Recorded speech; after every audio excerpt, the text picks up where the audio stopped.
Հիմա եկել է պահը մի շատ հետաքրքիր նյութ ուսումնասիրելու համար, ու կարծում եմ սա հատկապես օգտակար կլինի այն մարդկանց համար, ովքեր կրթական գործունեությամբ են զբաղվում։ Խոսելու ենք .NET ինտերակտիվի մասին եւ ունենք շատ հետաքրքիր հյուր Լուիսը Microsoft ընկերությունից կրկին սեսիան անգլերեն է լինելու, հուսով եմ խնդիր սրա հետ կապված կրկին չի լինի։ Hello Louis. How's it going? I was on mute as usual with these events. How are you doing? Good evening. Good evening for us. Good morning for you. Yeah, it's a bit early, but it's all right. Happy to be here. Yeah, we are excited as well. At the morning for our time, we have had some guests from Microsoft, and we said they were like tired because it was late for them. And we were fresh. Now it's vice versa. We are tired and you're fresh. Yep. Yeah. Hopefully don't put you to sleep. So that's good. That's the goal. So please refresh us. Yeah, I'll try.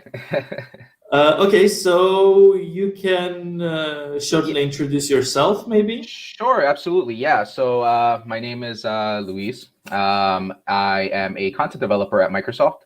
And I work mostly creating content for Microsoft Docs and different other platforms around Azure Machine Learning, ML.NET, and .NET for Apache Spark, so a suite of data products. So I've been in my role for about 2 years, and prior to that, I did some work in artificial intelligence and analytics and things like that. So nice, good introduction. And today you're gonna present us some .NET Interactive tricks or how to use it. Yep. And I believe that those teaching will be much more interested in this session, since it's a great tool for presenting some demo things in front of students. So let me turn your screen and stage is yours. Great, perfect. Thank you. All right. Well, again, thanks folks for joining. Good evening or morning, afternoon, evening, wherever you're tuning in from, since virtually now you can kind of be watching from anywhere in the world. So thanks for joining. I'm going to be talking to you about .NET Interactive and how you can use it for demos and teaching. Again, just a bit of an intro here. I'm a content developer at Microsoft. I basically create content for Azure Machine Learning, ML.NET, and .NET for Apache Spark. These are all the ways that you can get in contact with me, whether that's Twitter, you can check out my blog, GitHub, and if you feel free to ping me, send me an email as well. So all the code and the slides are going to be available at this link here. I'm going to pause for a brief second just in case folks may want to screenshot this or may want to write it down.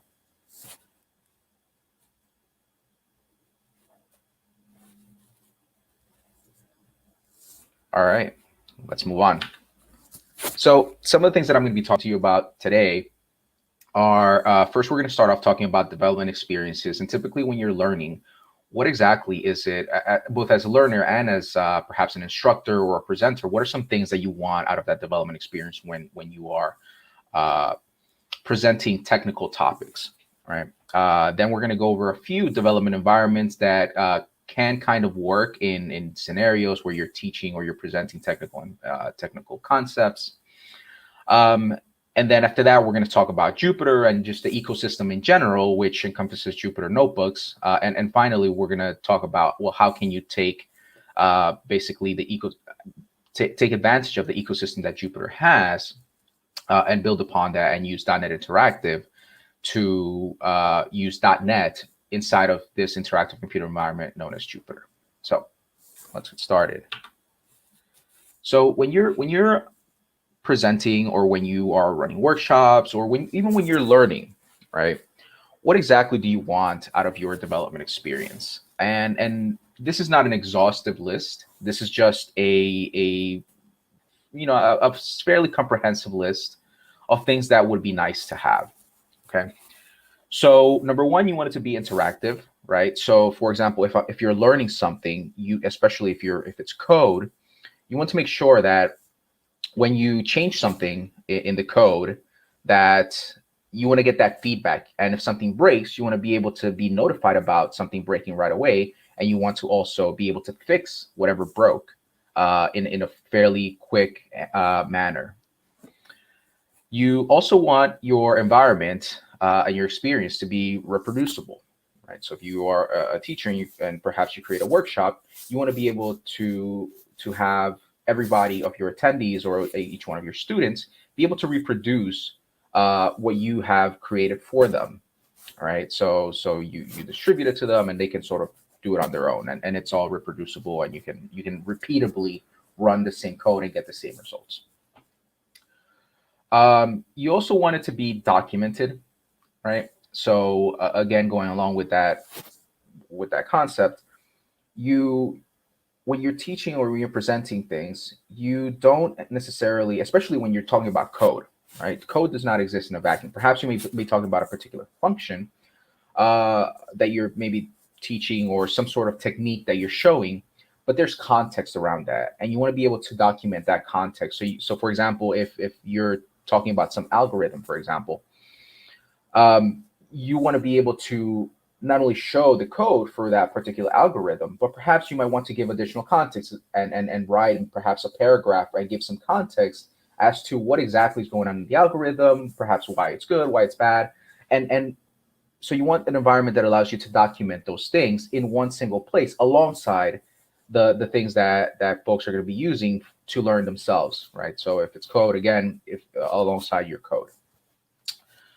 You also want it to be collaborative. So you want folks to be able to share this content. You want them to be able to work together on on the content that folks are learning, and you want it to be accessible. You want to be able to not only add on to the code or what's already there, but you also want to make it extensible such that folks can build upon the tools or build tools for these environments themselves, right? So you want it to make it so that if you have a need, the environment itself is extensible enough that you can add on to it.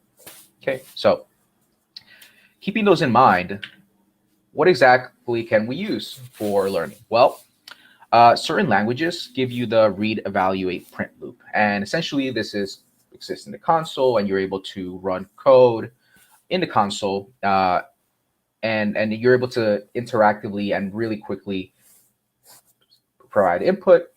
The input is evaluated, and then you get some output and some feedback as to, hey, my code worked or my code did not work.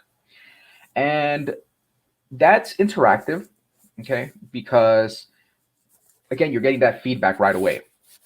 But when it comes to the other things, it's not really reproducible because you're typing something out into your command prompt, right?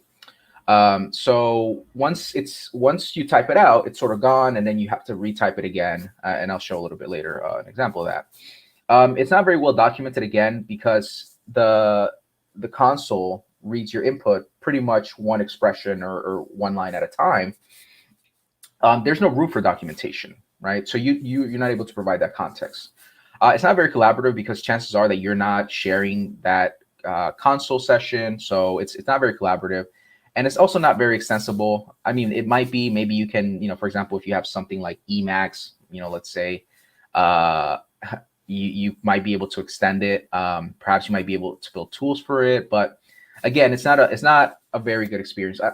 Other than the interactivity piece of it, you don't really get the rest of the things that you would like when you're presenting or when you're giving talks. And again, read, evaluate, print loops have their use, but they're not very they're not the best tool for the job when you're presenting or when you're teaching. Now, you can also work with code projects. So in this case here, what I have is, and for the sake of not creating a project and keeping it compact, what I've done here is I created an F# interactive file. So most of my examples are going to be using F#. So here, what I have is just a script, FSX file. And what this FSX file is it's just a script containing code that you can run and execute it. And yeah, so if we take a look at, if we were to run this, .NET FSI, hello world.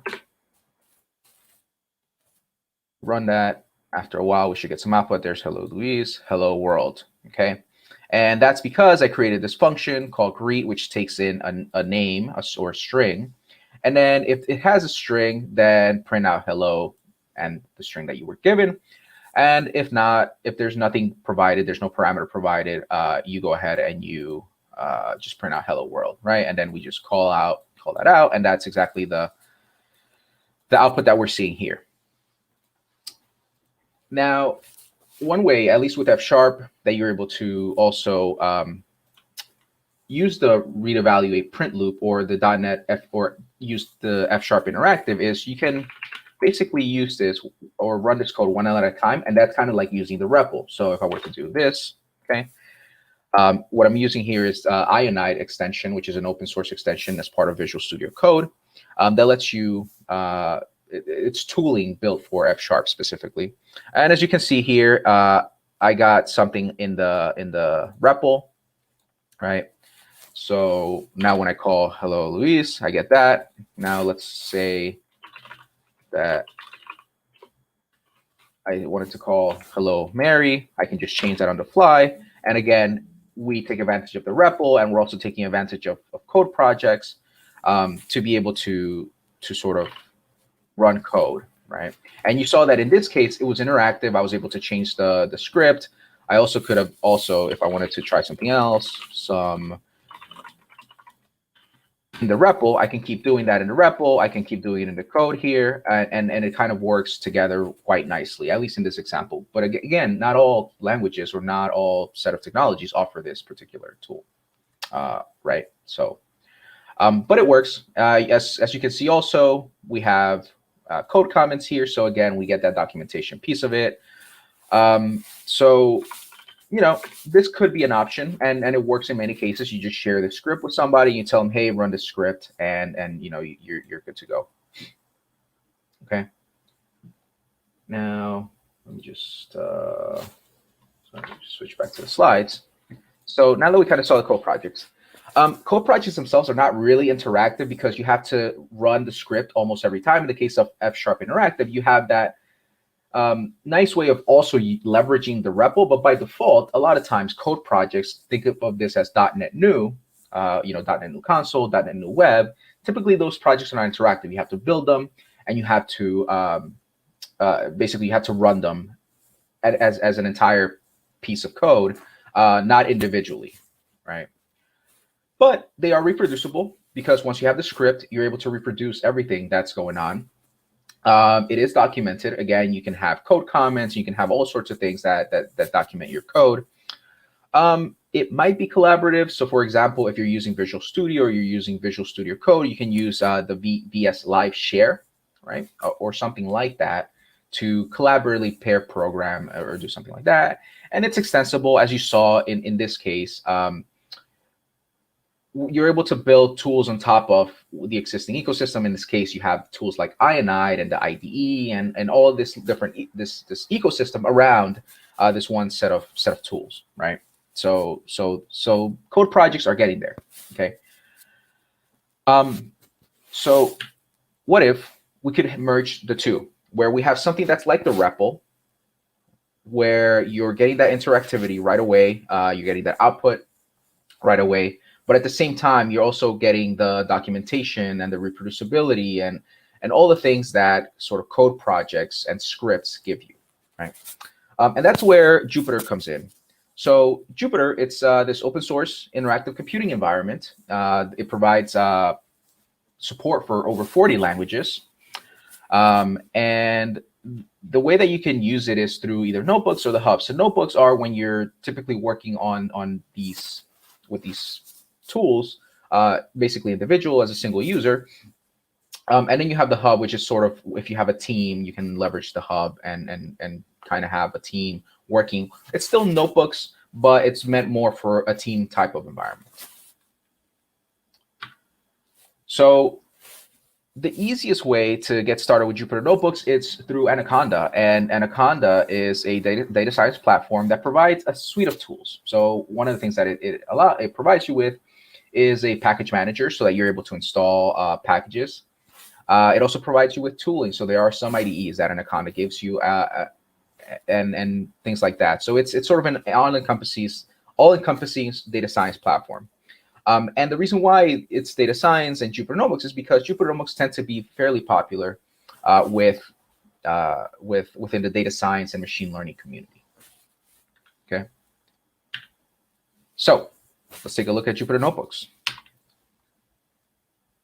So what I have here, let me zoom in a little bit more. Yeah, it's a little tough to see. But what I have here is this command prompt is the Anaconda. It's the Anaconda prompt, or it's the console for Anaconda. And from it, what I'm going to do to launch Jupyter Notebooks, at least the web interface, is type Jupyter Notebook. Oh, actually, the dev conf conf Armenia code. Okay, so now I navigated to the directory where I have my code, and if I were to do dir, you're going to see that there's a whole bunch of files there. So this is where I want to launch Jupyter from. Jupyter Notebook. And what this is going to do, once I type this, is it's going to launch, or it's going to start a server that, first and foremost, it serves as a file server, right? You can see here are all the different files that are listed for me.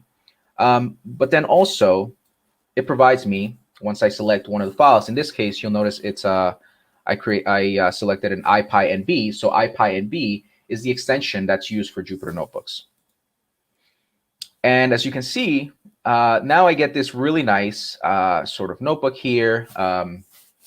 I have this output here. You can see there's an image. You can basically have more text here. Again, some annotations.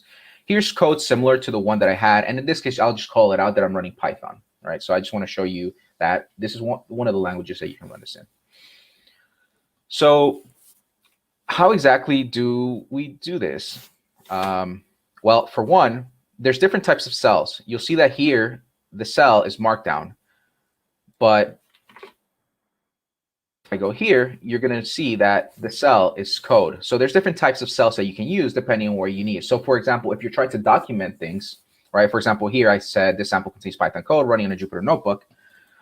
This is Markdown, and you can see you can just use Markdown. In this case, I'm using I provided a link to a file, all right, and that's what you're seeing displayed, and you're able to use all the Markdown conventions. So you're able to annotate things.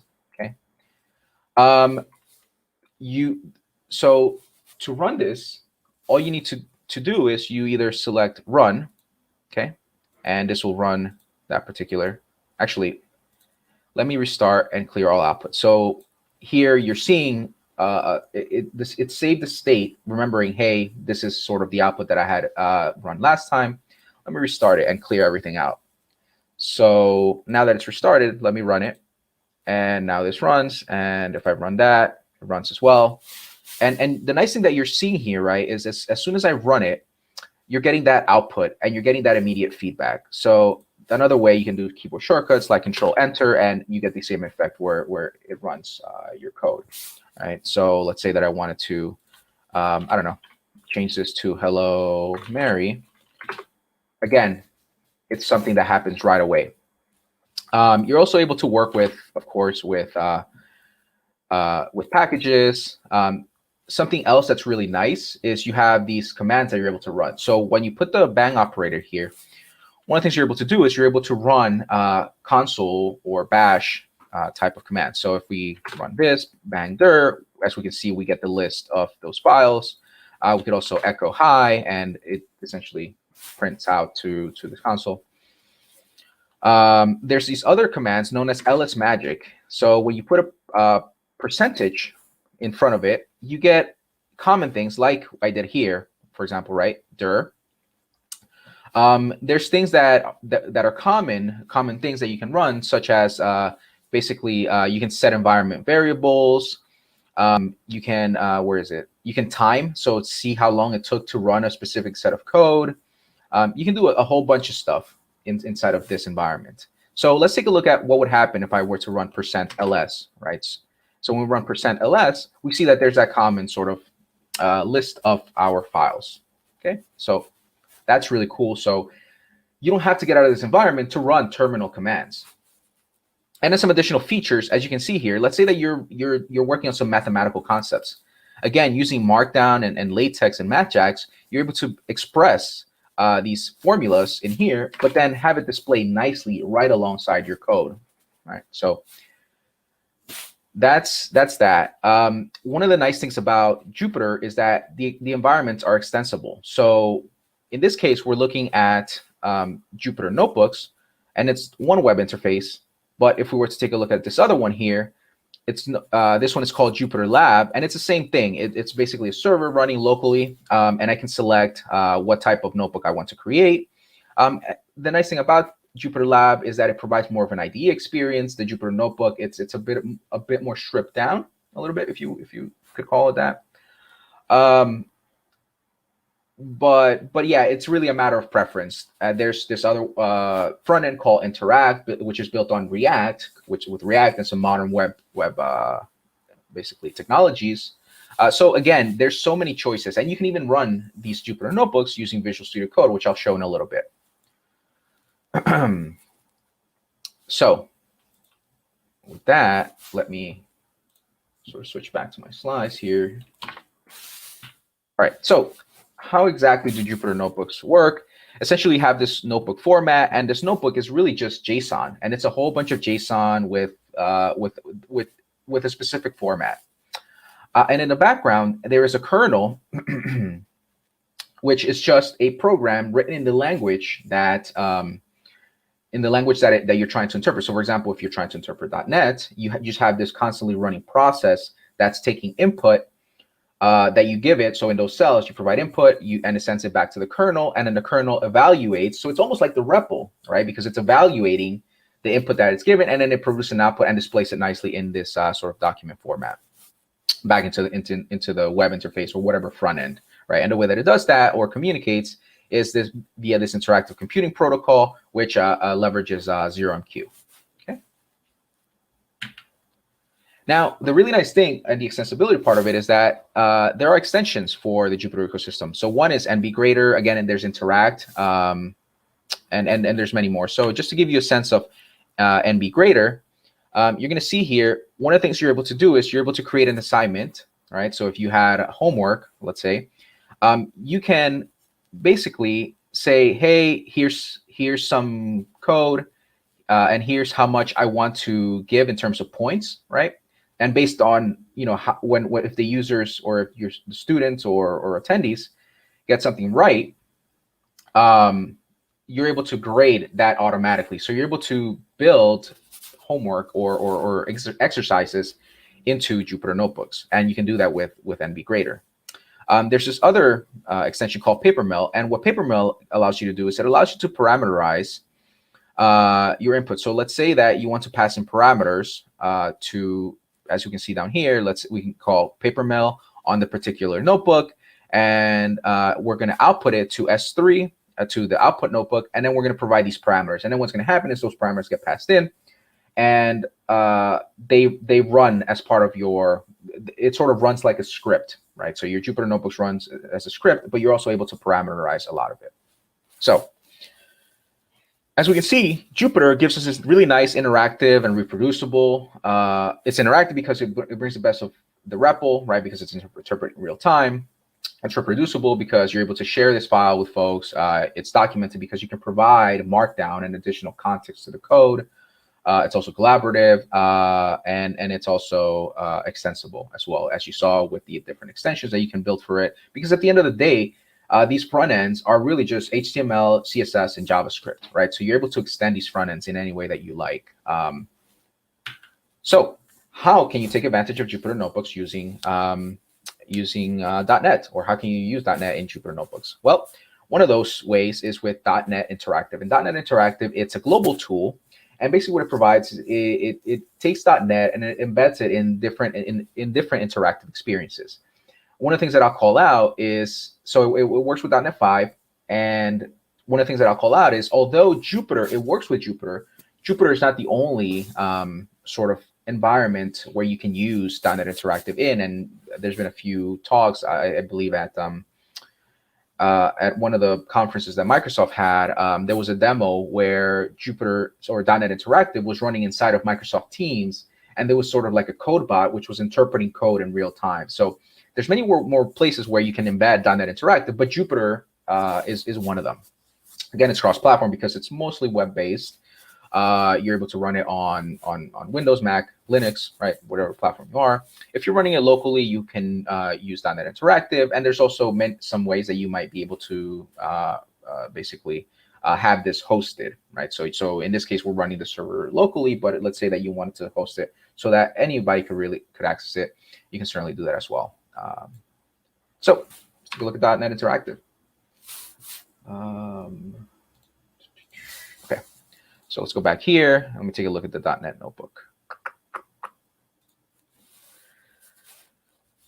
So again, not much different here. We have our Markdown, we have our code. One of the really nice things, and here I'm going to show it for you, is that this is a string.